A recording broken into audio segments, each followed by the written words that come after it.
Hello and welcome to Farming Simulator 19. I'm Andy, and this is the Let's Play on the Pleasant Valley map. So we're gonna go and refill our seeder.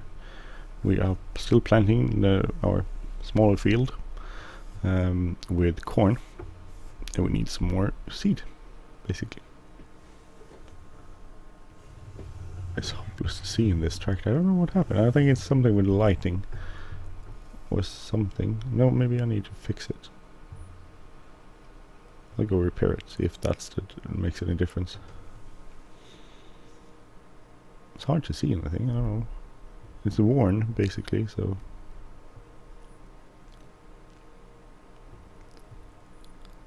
I don't know. It's weird, it shouldn't be worn this fast, right?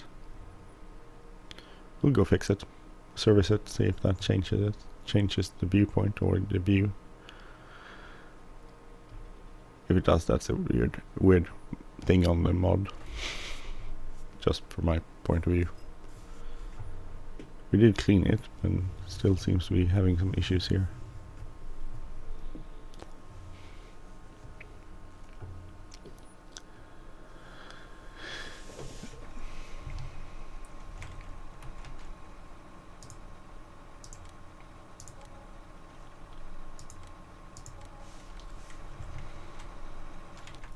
And suddenly we can see again. So it has to do with the service thing. You need to have it serviced. Weird. That is a bit weird. I don't think it would be... Well, I guess it's a kind of cool thing because you do have to service it quite regular, otherwise things won't work. So we need some pallets of seed, which is kind of cheap. 1, 2, 3. I think it holds 3,000. A few thousand liters of seed, so we'll try it.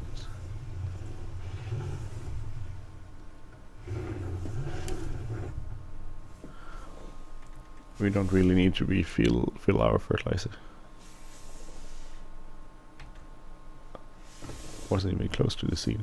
There was a 1600. Oh, now I remember 1600. Sorry. Of course it's 1600. I should remember that. And we can see it again. Well, anyway, we can see again. That's good. Oh. I was terribly sorry for the sneezing. Let's go back to planting.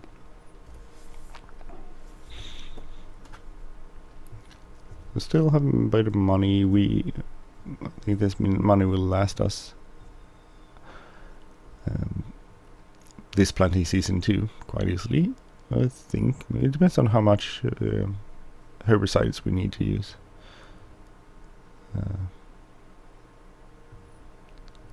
Because that might screw it up, the amount of money we have, and you have to fast forward a few days, 1 or 2 days, and that could also screw it up a little bit.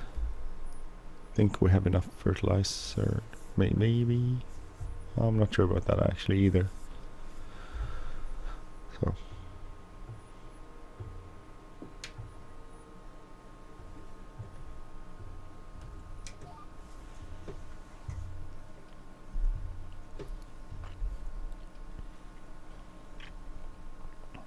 So, lower it, start it up, and go. And we are seeding. I like this view. It's a nice view.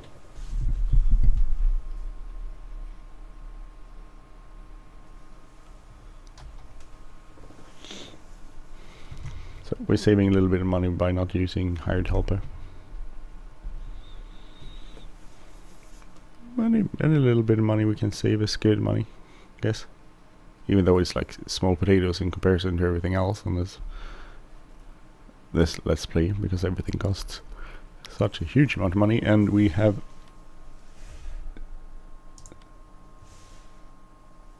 still $745,000 dollars in debt. But that's that's a lot less than we had before last harvest, so we have repaid quite a lot of money. That's good.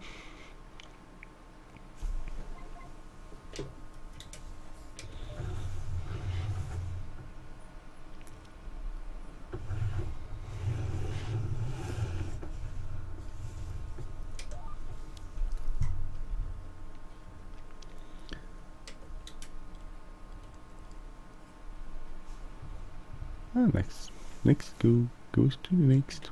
Everything. Planting. So normally not the most exciting episode. I keep saying that a lot, don't I? Not, oh, this is not the most exciting episode. Oh, and this is not the most exciting episode. No, this is not the most exciting episode. So I'm guessing I'm not putting out a lot of exciting episodes, actually. I'm putting out quite a lot of boring episodes. Would be my sort of conclusion of what I keep saying. But I don't know. You're the judge. I'm not the judge. I can't judge if it's good or bad. I just like to play. And I like to play and I like to record, so that's a perfect mix. But I have no illusions. I was tiny little group of followers, which I'm really grateful for. I'm really grateful that you're following me, even though I'm not the most exciting person, not the most exciting voice, and maybe not the most exciting Let's Plays either. But I'm trying to do it, keep it a little bit different than other people, so I'll stick out a little bit.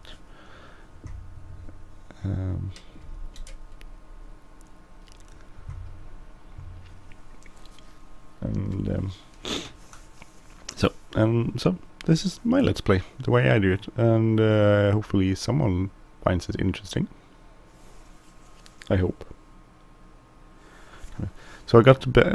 It's like I'm recording this Saturday morning, and I went to bed at 10 o'clock last night.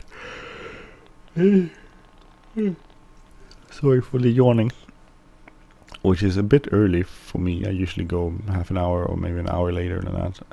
But I went to bed 10 o'clock, fell asleep, woke up at 5, couldn't sleep again. Laid and rest a little bit, and I got up about 5:30. So I'm here alone and on a Saturday morning doing this, which is usually when I do it. I usually record my episodes on weekends and weekend mornings, because that's when I have the possibility to do it. My kids are asleep or almost asleep, and fiance is asleep, so don't have to bother her with it. So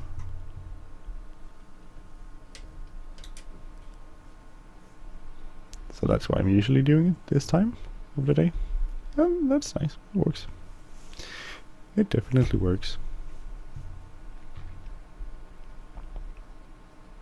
It's a nice planter. I think this could be. I think they had a record planting season. They did something last year, Versatille, where they had a planter and they planted for 24 hours. They planted and then they looked at how much they planted. So that was some sort of record, of course. So I think this it was one of these planters, 12-meter planter. I'm not 100% sure on that, but I think it was. And that's kind of cool.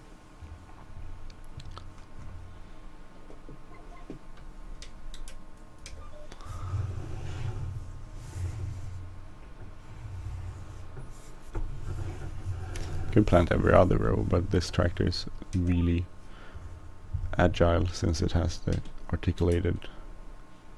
Since it's an articulated tractor, it turns on dime basically. So I don't need to do every second row. I can do every row like I did here. So that's kind of good. Should try it horse pack, which is out. I haven't tried it out though. I tried it out for FS17. I liked it, but I didn't use it very much. So I think if you're into horse stuff, you definitely would do it. But if you don't use that sort of equipment, I don't think you would do it much. It's just what I think, but I'm not an expert in any way. So it's springtime here, and the farmers started planting. They started fertilizing and planting and that sort of stuff. I have this local farm, quite close to where I live, which they usually have open house days and stuff. Where I brought my kids a few times there to look at the stuff. I'm more excited than the kids. My kids, by the way, just saying. But they started planting yesterday, when I'm recording this, and the fun part.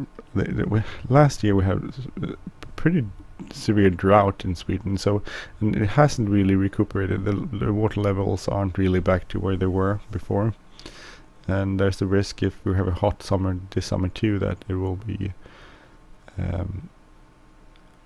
quite problematic when it comes to water.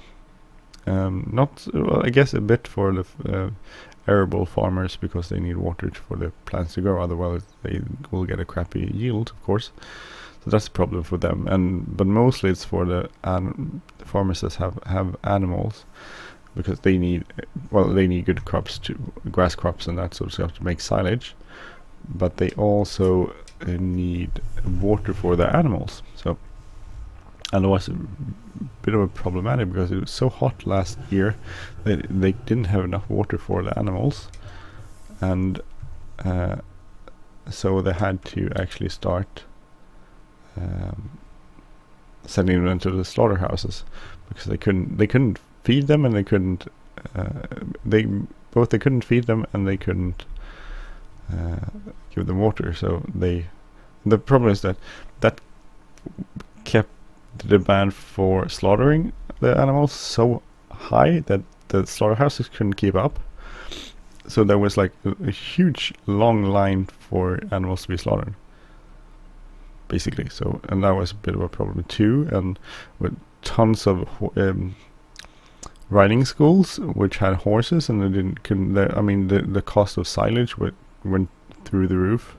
Was so expensive. If you could find silage, firstly I had to find silage, and they had to pay a huge amount of money, and they couldn't afford it. So they had a hard time keeping up with the cost of keeping horses, and that was also problematic. So last year was not a good farming year or horse year or animal keeping year in Swedish history, at least.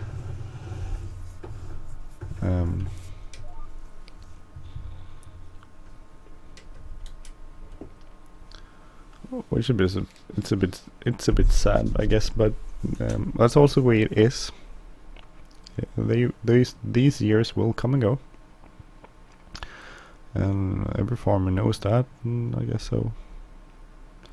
There was a lot of talk afterwards or during the time with how much support the state would give in subsidies and that sort of stuff, but I don't know whatever came out of it. I think they came out with a few subsidies of it, but I'm not sure how much it was and if it did any real difference for the farmer. But there was a lot of talking about it anyway. Which I understand. I mean, I guess you have to make a living somehow, and if that's the way it is. The problem is, well, even though everyone could understand it, and not people weren't too generally against the subsidies. The only thing that was basically discussed, which I can understand why it was discussed, was the problem of subsidizing a branch of the companies, private sector. Why you subsidize a part of the private sector because it can't hold its costs.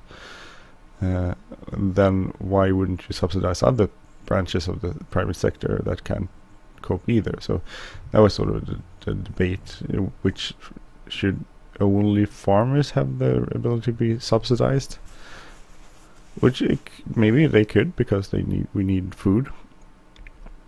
But then what about the IT sector when Ericsson goes and loses a big contract and have to cut down the amount of people working for them? Why wouldn't they be subsidized? Because they can, I mean, the discussion could be held in eternity, basically, on where to draw the line and what sectors to subsidize and not subsidize and so on.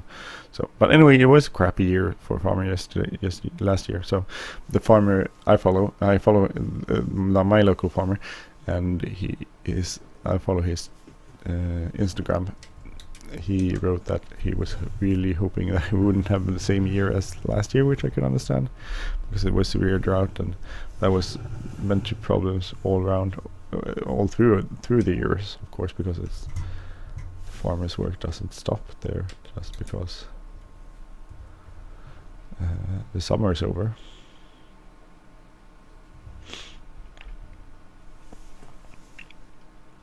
So I feel sorry for the farmers. I do understand them. I do understand their problems. As a consumer, I definitely do understand it, because everything gets more expensive if we don't import stuff and compensate for what our farmers lose and cannot produce. So we need the food. At the same time, it's not that easy to know where to sort of draw the line when it comes to subsidizing certain sectors in society. I think it's really complicated. So like a milk question. We've been talking a lot about milk in Sweden the last few years. And milk farmers have had a really dairy farmers have had a really hard time coping economically. And so they've been doing this campaign basically where they want to have a 1 krona more per liter of milk, which most people actually would want to pay. So that's not a problem. The problem is that most milk doesn't go into producing milk that people drink. It's only a small amount of the milk that's produced in Sweden actually goes into me drinking it. Quite a lot of the milk that's produced goes into other stuff like cheese and exported, and cheese powder, and there's milk powder and other dairy products. And they weren't, so the farmers that sold dairy, they got like a krona more per liter, and they were happy. And then all the other dairy farmers went like, why can't I? Well, actually, not all the other farmers, because a lot of farmers produced both the drinking milk sector and the other sector. So the farmers that had mainly produced stuff that people were drinking went like, oh, nice, we got some money. Made it at least easier, if not more. Well, they didn't make any big bucks anyway, but made it easy for them to make money, which was good. But at the same time, the farmers had part of their income in other areas of dairy products. They went like, well, we didn't get anything, so that didn't really help us out. So it's complicated. It's not that easy. It seems like a simple idea, just raise the price a little bit on milk that people drink, and then dairy farmers would have it better. But it's not that simple. As with almost everything in life, it's complicated. So it's just as complicated as anything else. So, but Farming Simulator isn't complicated. It's just you make milk and sell it. You make corn and sell it, and everything is quite easy. So this is so unrealistic in most ways. But if I've talked about this before, follow this guy on YouTube called George Sanders, who's named George Sanders, who drives tractors. I think he's some sort of contractor actually, but he works farming. And it's interesting, he was talking about the Farming Simulator compared to real life, and well, the most aspect of Farming Simulator compared to real life isn't realistic, but some parts, like the actual driving part of driving a tractor, the viewpoints and the feel of driving down the road, he thought was really realistic. So that's kind of cool and interesting. I mean, stuff has happened. I mean, just look at this is the default Versatille planter. I mean, looks amazing. The hose is there, moving, is bobbing up and down on the ground, planting away. So lots of things have happened and things are evolving. That's pretty awesome, actually, in my book. We soon need to go and refill our seed again. I think we can make it back once more.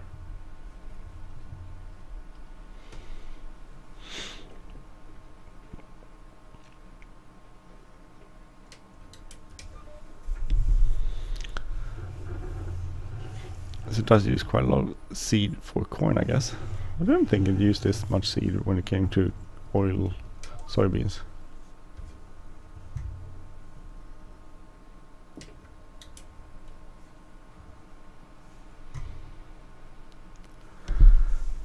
So hopefully we'll get to the end there and then we can go and get some more seed. Maybe we're cutting it close. 130 liters of seed. That's ticking down fast. 120. We should be cool. That should be cool. Should be able to make it. And have a little bit left. Not a lot though, but a little bit. Maybe. We should. 90. 80. Does use quite a lot of corn when planting. Doesn't matter, we'll get a lot of corn out of the field too, so 60.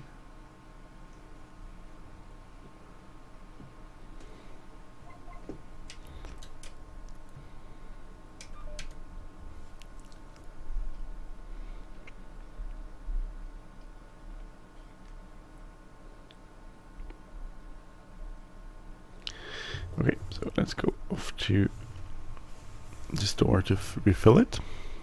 Would it be cool to have some sort of bulk refill station at the farm? I could get one of those, of course. I think I have it installed on. Not the seed. We don't have the seed bulk installed on Björktorp, but we have the fertilizer refill point installed there, so we could get one of those. Just activate it in this on this map and run it. I'll put it somewhere.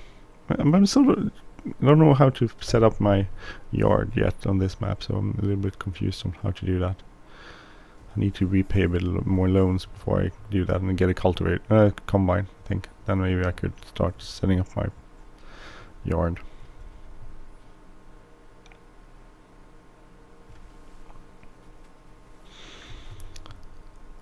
So 1600 liters of seed doesn't go that far. I would like to get one of these big seed hawks or that sort of stuff, but that's a gigantic machine. I have the power to run it, I think, or almost the power, maybe almost. So I could definitely get it, but I don't know if I'm going to get it.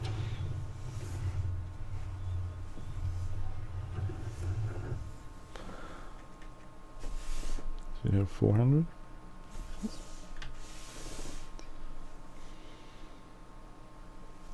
We need one more. Actually, we're gonna need quite a few more. 1, 2, 3, 4. Goodbye 4.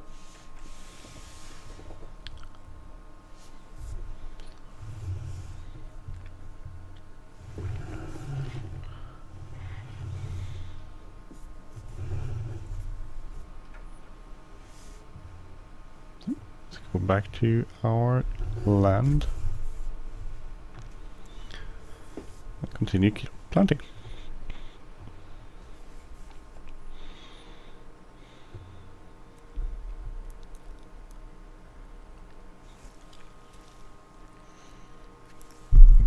Really cool to have another field, but we definitely need to get our combine first before getting another field.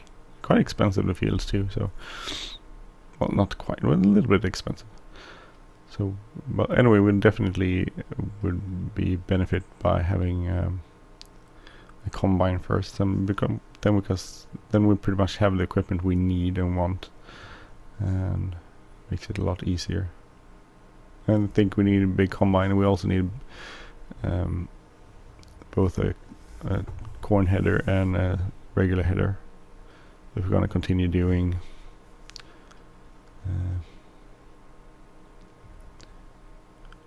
We're going to continue doing corn and soybeans, which I'm thinking we are.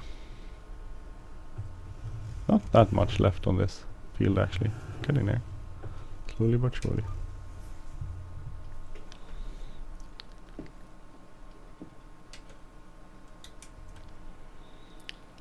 Kind of cool when you hear the revving going up.